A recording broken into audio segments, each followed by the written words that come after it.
LP, UP, Cadet, Education and Child Psychology, Class 25, 26, 27 and 28 Model Questions. First one, നീതിബോധത്തിന്റെ ഘട്ടമെന്ന് പിയാഷെ വിശേഷിപ്പിച്ച സാൻമാർഗിക വികസന ഘട്ടം autonomy adolescence. Second one, ചില ശബ്ദങ്ങൾ യഥാസമയം ഉച്ചരിക്കാൻ കഴിയാതെ വരുമ്പോൾ അസ്വാഭാവികമായ മുഖചേഷ്ടകൾ വന്നു പോകുന്നതാണ് dash stammering.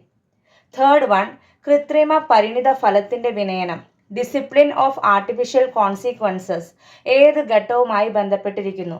ഹെറ്ററോണമി authority.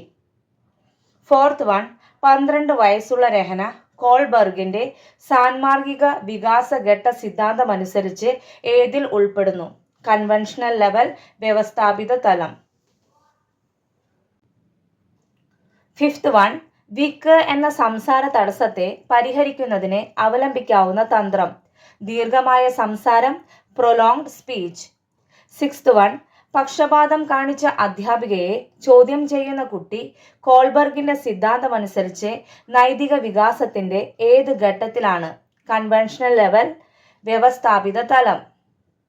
Seventh one, ഭാഷാബോധനത്തിന്റെ മുൻഗണനാക്രമം ശ്രവണം, ഭാഷണം, വായന, ലേഖനം.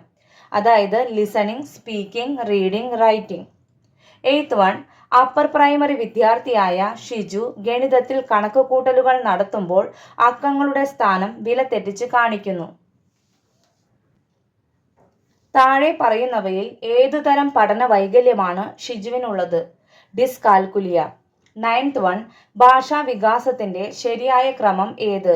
കൂജനം, ജൽപ്പനം, പ്രഥമ പദോച്ചാരണം. 10th വൺ, ഒന്നിലധികം പദങ്ങൾ അസാധാരണമായി ഒട്ടിച്ചേരുന്നത് മൂലമുണ്ടാകുന്ന ഭാഷണ വൈകല്യം അസ്പഷ്ടത, സ്ലറിംഗ്. Thank you.